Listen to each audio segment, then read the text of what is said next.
राम राम जी। सभी भाई बहनों को राम राम। मैं हूं बाबा रामदास और आप देख रहे हैं स्लो जिंदगी और बाबा की खरी खोटी। आज मेरे साथ जुड़ गए हैं भाई व्यालोक पाठक जी। व्यालोक वाणी इनका चैनल है और इनके चैनल पे आपको सभी सामयिक विषयों पे बड़ी गर्मा गर्म चर्चा सुनने को मिलती है। इनका एक स्पेशल डोमेन है कि ये महाभारत पे इनके पिताजी के साथ एक सीरीज बना रहे हैं, जो कि एक बहुत ही शानदार प्रस्तुति है और बहुत ही जरूरी विषय है। हमारी नई पीढ़ी को बहुत कुछ ऐसी चीजें जानने की जरूरत है जो वो धीरे धीरे भुला रहे हैं। तो महाभारत की इनकी सीरीज जरूर देखिए। इसके अलावा एक और आपसे चर्चा जो करनी है वो ये है साहब कि ये वज्र घोष जो हमारा कार्यक्रम हो रहा है, सोशल मीडिया समिट है ये, 15 फरवरी दिन रविवार 2 दर्जन से ज्यादा स्पीकर आ रहे हैं, व्यालोक भाई भी आ रहे हैं और इसमें भी बहुत शानदार चर्चा होगी। तो 15 फरवरी को पधारिए। बड़े अच्छे बड़े मूर्धन्य स्पीकर आ रहे हैं। इस फोटो में जैसा आप देख सकते हैं, हालांकि इसमें फोटोग्राफ तो बहुत छोटी छोटी है पर एक छोटा सा आइडिया लग जाएगा। तो व्यालोक भाई आपका स्वागत है, आप भी आ रहे हैं समिट में। जी, आज की आपके चर्चा सभी दर्शकों को प्रणाम और जी आपको जय जय सिया राम।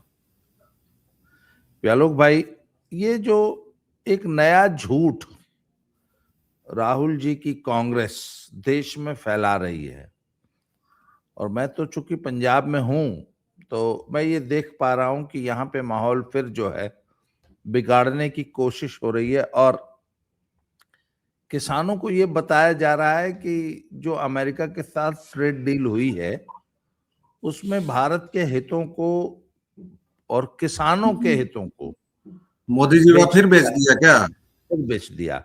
पहले अडानी को बेचा कितना था बेच पंजाब दिया? किसान, पहले अडानी को बेचा था, अब ट्रंप को बेच दिया है सारी जमीन। उफ, बेचने से जी इसको फुर्सत नहीं मिलती है, फिर सब बेच दिया।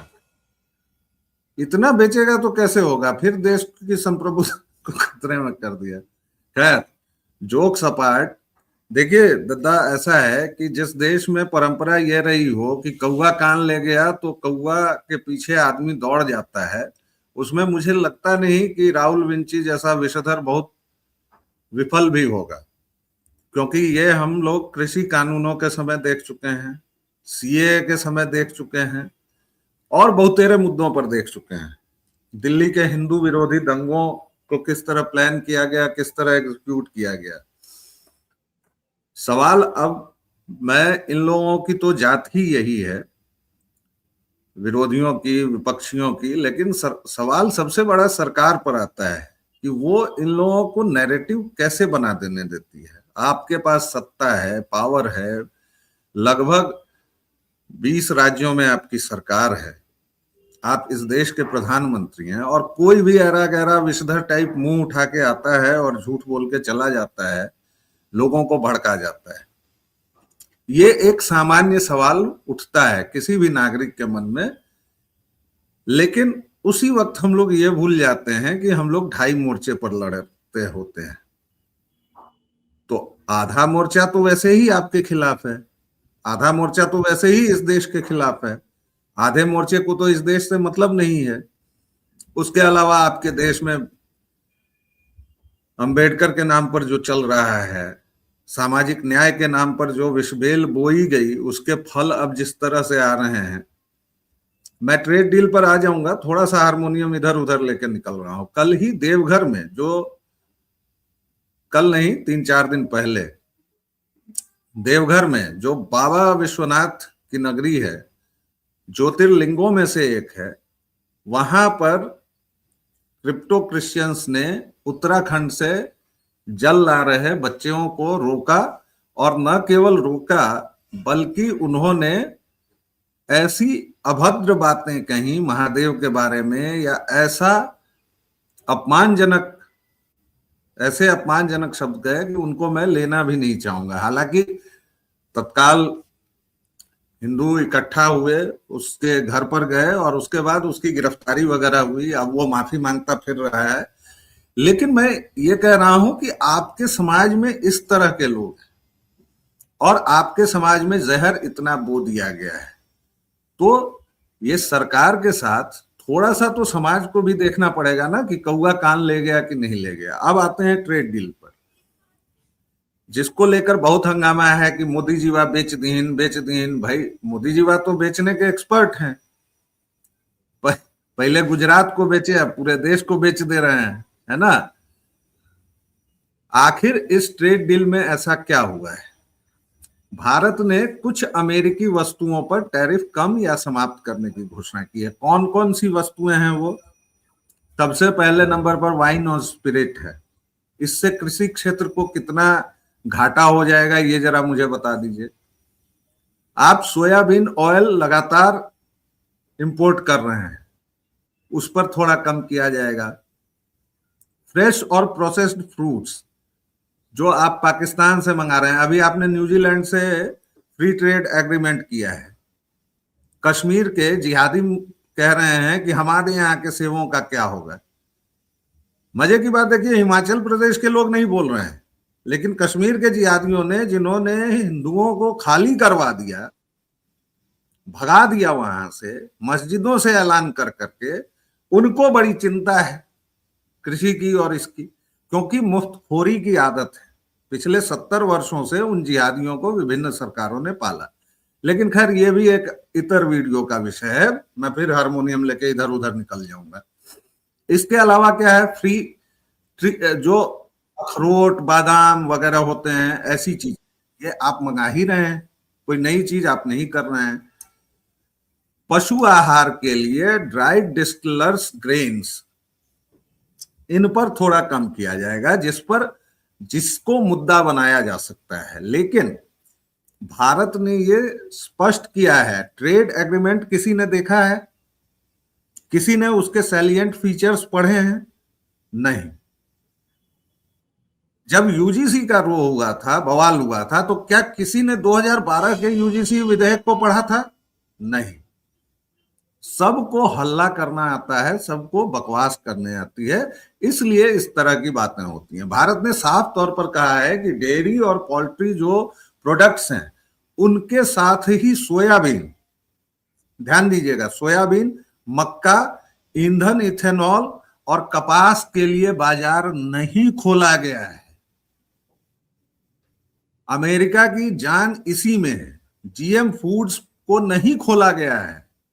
जेनेटिकली मॉडिफाइड फूड्स जितने आ चुके हैं, और आपके यहां महाराष्ट्र में तो तब मोदी जीवा नहीं था,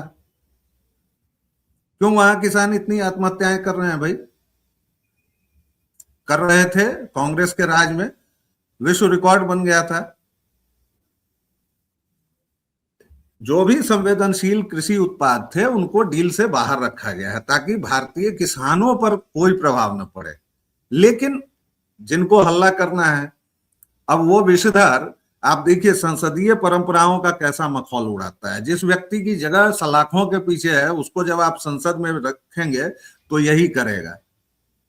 देश के प्रधानमंत्री के सामने खड़े होकर कल्याण बनर्जी नाचा है, उसके बाद 10 महिला सांसद पहुंच गई हैं। आज तक वेल में लोग जाते थे, लेकिन देश के प्रधानमंत्री के सामने आज तक की यह घटना नहीं हुई थी। 22 वर्षों में पहली बार प्रधानमंत्री ने लोकसभा में राष्ट्रपति के अभिभाषण पर अपना वक्तव्य नहीं दिया है। क्या यह शर्मनाक बात नहीं है? और यह सारा फियास्को किसका क्रिएट किया हुआ है?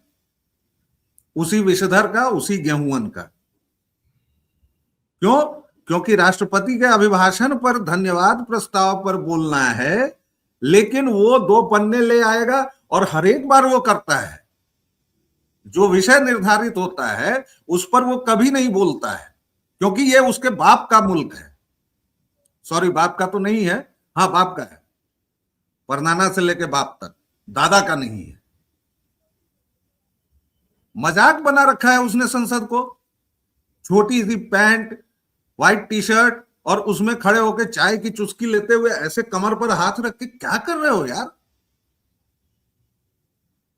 और ये पूरा देश नहीं देख रहा है, फिर भी 99 सीटें उस अभागे को देते हैं ये लोग। मजाक बना के उसने पूरे देश का रख दिया है।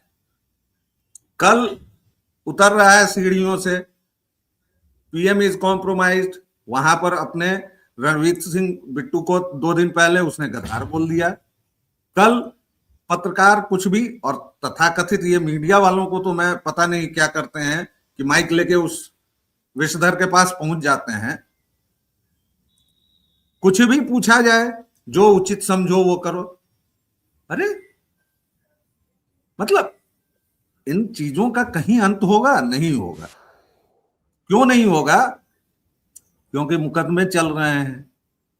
जुडिशरी आपके देश की कितनी महान है आपको पता है, आपके देश के लोग कितने महान हैं। आधा मोर्चा आप पहले ही हारे हुए हैं, वो आधा मोर्चा पूरी तरह इसके साथ है।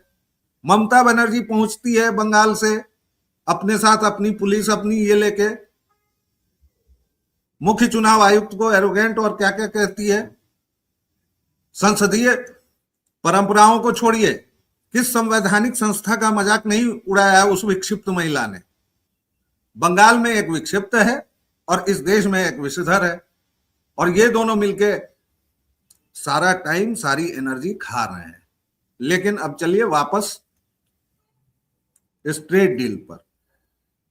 इस ट्रेड डील से क्या लाभ और हानि होने वाली है? भाई डेयरी और पोल्ट्री सेक्टर को अगर खोला गया है तो उससे भारतीय डेयरी और पोल्ट्री उद्योग को लागत में राहत मिलेगी। बासमती चावल, मसाले, टेक्सटाइल आप निर्यात करते हैं जिस पर टैरिफ अमेरिका ने घटाकर 18% कर दिया है। अगर मोदी जीवा को बेचना ही होता तो जब ट्रंप बहुत अच्छे मित्र हुआ करते थे तभी काहे नहीं बेच दिया? ये 4 महीने की रस्साकशी क्यों चली? European union mother of all deals के बाद ट्रंप को सपना आया। अंतरराष्ट्रीय कूटनीति, अंतरराष्ट्रीय अर्थशास्त्र इन पागलों के कहने से नहीं चलता है, जिनका सबसे बड़ा अर्थशास्त्री कहता था संसद में कि पैसे पेड़ पर नहीं उगते हैं। पिछले 11 वर्षों से क्या पैसे पेड़ पर उग रहे हैं?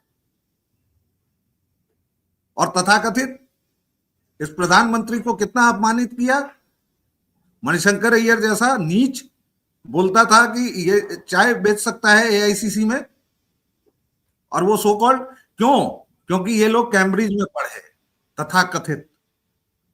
विषधर तो खैर वहां भी नहीं पढ़ा है, विषधर की मां कॉलेज ही नहीं गई है जबरन। भाई कैम्ब्रिज एक शहर है मालिक, उसमें अंग्रेजी पढ़ने का कोर्स करने के बाद कोई कहने लगे कि मैं कैम्ब्रिज से पढ़ा हूं तो पढ़ा हूं, और तुम कैम्ब्रिज से नहीं कहीं से पढ़े हो यार, सो व्हाट? इससे तुम्हें देशद्रोह करने का लाइसेंस मिल जाता है क्या? अब मैं नुकसान की भी बात कर देता हूं ट्रेड डील में, कि जो नुकसान हो सकता है।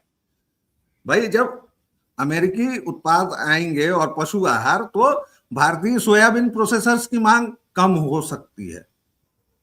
महाराष्ट्र जैसे राज्यों के किसानों के लिए विपक्ष यही कह रहा है ना कि कृषि आयात पर 0 शुल्क हो जाएगा अमेरिका के, तो भारतीय सोयाबीन, गेहूं, कपास और मक्का उत्पादक बाजार से बाहर हो सकते हैं। भाई ये ट्रेड डील में है ही नहीं। जब ये है ही नहीं तो कैसे बाहर हो जाएंगे? ये मुझे कोई समझाए। सरकार का बार बार ये कहना है, भाई आपको अपने देश के प्रधानमंत्री की बात समझ में नहीं आ रही है, जो पूरी तरह कह रहे हैं कि भाई किसानों के हित पूरी तरह सुरक्षित हैं। संवेदनशील फसलों को जैसे मक्का, सोयाबीन, कपास, डेयरी, पोल्ट्री, ये सब डील के बाहर है। लेकिन इस देश का विपक्ष सरकार का विरोध करते करते कब भारत के विरोध में खड़ा हो गया है, और ये विषधर कहता भी है कि हमारी लड़ाई स्टेट से है। नहीं, मुझे बताइए, ये जो नया किसान आंदोलन, किसानों को भड़का के वापस से किसानों को सड़क पर उतारने की जो प्लानिंग चल रही है, ये आपको नहीं लगता कि विदेशी जो टूल किट, जॉर्ज सोरोस वाली जो टूल किट थी, डीप स्टेट वाली, वो षड्यंत्र है? देखिए, अब किसी की अभी षड्यंत्र है तो ये षड्यंत्र ही, लेकिन ये अब चलने वाला भी नहीं है, क्योंकि हमने देखा इन्होंने पूरी ताकत लगा ली भाई, लाल किले तक पर चढ़ गए। लोगों ने मोदी जी को कहा कि अरे रीढ़ विहीन है, 56 इंच की छाती कहाँ गई, फलना कहाँ गई। एक गोली अगर चल जाती तो कितना माहौल बनता। आइए जरा हारमोनियम लेके इधर उधर मैं आता हूं। प्रधानमंत्री संसद में नहीं बोले, कायर हैं, भाग गए, फलाना चिलाना है। आपकी तरफ के तथाकथित कई राष्ट्रवादियों ने यह बात बोली। मैं मार्क्सवादियों के मक्का मदीना का प्रोडक्ट हूं, जेएनयू का। वहां एक कानून बना साहब, जीएस कैश नाम का, gender sensitisation committee against sexual harassment. सुनने में कितना अच्छा लग रहा है, लड़कियों की रक्षा की जाएगी। उस कमिटी का केवल एक काम था कि जितने भी अखिल भारतीय विद्यार्थी परिषद के सदस्य थे, केवल उन्हीं पर वो आरोप लगाते थे। और ये कैसे होता था? मान लीजिए कि एक जुलूस जा रहा है एसएफआई का, वामपंथियों का, और इधर से विद्यार्थी परिषद का जुलूस जा रहा है। वामपंथियों, जिहादियों, ईसाइयों की ट्रेनिंग होती है कि आगे स्त्रियों को रख के लड़ो। जिहादी गायों को रखते थे, हिंदू उन पर हथियार नहीं चला सकते थे, और कई बार उनकी हार इसलिए होती थी। ऐसा नहीं कि जिहादी बहुत ताकतवर और वीर हुआ करते थे। जिहादी इस धरती की सबसे नपुंसक और सबसे कायर कौम है। हारे हुए लोगों का राजनीतिक विचारधारा है, ये मजहब है। खैर, अब उस जुलूस में आमने सामने की स्थिति बनी। परिषद के किसी लड़के का दूर दूर तक कहीं कोई संबंध नहीं है, लेकिन अचानक रात में पता चला कि परिषद के 5 लड़कों ने 5 लड़कियों को छेड़ दिया है। इनकी नीचता और इनके षड्यंत्र को वो लोग नहीं समझते हैं, जिनको लगता है कि ये लेवल प्लेइंग फील्ड है। बुतरू हैं आप लोग जो ये कहते हैं कि अरे 4K कैमरा है, इतना इंस्टॉलेशन है। वो तो अभी भी है, तो ये क्या हंगामा नहीं कर रहे हैं? प्रधानमंत्री बोल रहे हो, कोई सांसद बोल रहा हो, कोई मंत्री बोल रहा हो, ये भौंकते रहते हैं। केजरीवाल विधानसभा को बंद रखता था, विधानसभा में जब उसको कुछ बोलने का मन होता था विधानसभा में जाके आई बाय बोलता था। विषधर बाहर कुछ नहीं बोलेगा, संसद में बोलेगा, क्योंकि इम्यूनिटी प्राप्त है। इनकी वो एक डायलॉग है ना कि क्या तो कर लोगे, लेकिन इनके जैसा कमीनापन कहां से लाओगे। तो भाई, कम से कम ये जो तथाकथित राष्ट्रवादी है ना, जिनका बीपी 2 मिनट में ऊपर होता है, 2 मिनट में नीचे होता है, आप एक वोट देकर चाहते हैं कि भाई अब जीवन में सब कुछ हमारे हिसाब से चले। ऐसा नहीं होता है। ये लोग बात बेबात सड़कों पर उतर जाते हैं। आप कितनी बार सड़कों पर उतरते हैं? कल किसी ने सवाल किया कि भाई आप केवल वीडियो बनाएंगे या क्या करेंगे? मैंने बड़ी विनम्रता से जवाब दिया कि भाई देखिए, समाज के हर एक हिस्से का अलग अलग काम होता है। मैं पत्रकार हूं, मैं लिख सकता हूं, मैं बोल सकता हूं, मैं बात कर सकता हूं।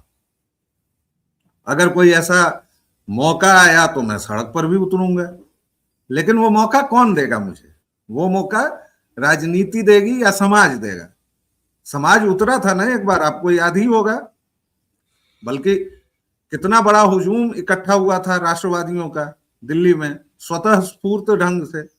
वो बार बार करने की जरूरत है, इन जिहादियों के खिलाफ, इन ईसाइयों के खिलाफ, इन कांग्रेसियों, लीगियों के खिलाफ। आप सभ्यता की लड़ाई में है भाई, ये राजनीति की बात ही नहीं चल रही है। आप कहां चक्कर में पड़े हुए हैं? ये सभ्यता की लड़ाई है और आप बीच में हैं इस युद्ध के। आप कितना भी ज्ञान दे लें, कितना भी सेकुलरिज्म बगाड़ लें, जब पहलगाम होगा तो पैंट उतारा जाएगा, चेक किया जाएगा और आपको हलाक किया जाएगा, क्योंकि आप काफिर हैं। और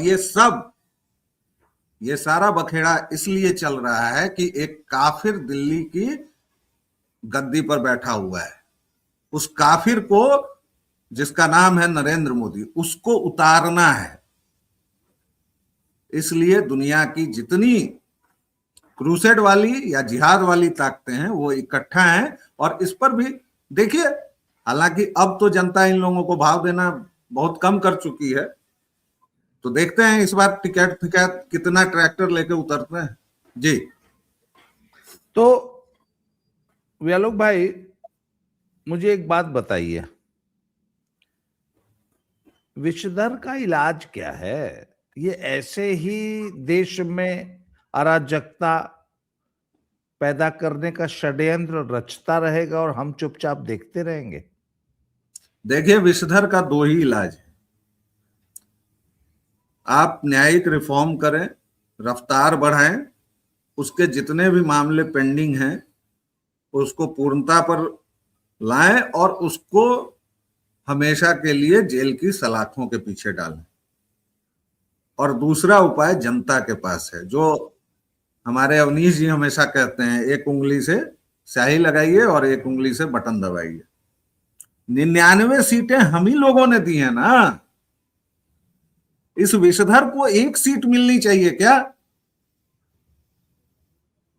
क्यों दे दी 99? आपके पीएम ने तो 400 पार मांगा था। आपने इसलिए दे दी कि मजा नहीं आ रहा है यार, मोदी जी वहां नाच नहीं रहा है, थोड़ा नाचता तो अच्छा लगता। कुछ दिन में किसी को पेट में दर्द होगा, ना ना मोदी जीवा को हटाओ, योगी जीवा को लाओ। अरे भाई, उत्तर प्रदेश जैसा बड़ा राज्य अभी 5 साल 10 साल और संभालने दो उनको, वहां कौन संभालेगा? जहां पर सबसे ज्यादा जरूरत है योगी जीवा जैसे की। कभी मोदी जीवा तो कॉम्प्रोमाइज हो गया, आप में और हम में दिक्कत है, इस समाज में दिक्कत है। तो ये दोनों उपाय जब तक नहीं होंगे, ये केवल राजनीतिक ड्रामा होने से कुछ नहीं होगा। और एक बात तो तय है कि लोग अब देख रहे हैं, जान रहे हैं, ऐसा नहीं है कि लोग नहीं जान रहे। जी। तो आज की चर्चा को भी यहीं समाप्त करेंगे व्यालोक जी। अंत में एक सूचना रिपीट कर दूं कि ये वज्र घोष कार्यक्रम में आने के लिए किसी रजिस्ट्रेशन की कोई एंट्री शुल्क नहीं है। आप सीधे वॉक इन करिए, आइए, आपको कोई रजिस्ट्रेशन नहीं कराना है। आइए, परिवार के साथ आइए, बच्चों के साथ आइए। बच्चों के लिए एक अलग से हम सेशन ऑर्गेनाइज कर रहे हैं। तो आज की चर्चा को यहीं समाप्त करते हैं। व्यालोक जी, आपने समय दिया इसके लिए आभार, धन्यवाद। जय श्री राम, हर हर जय श्री महादेव। राम।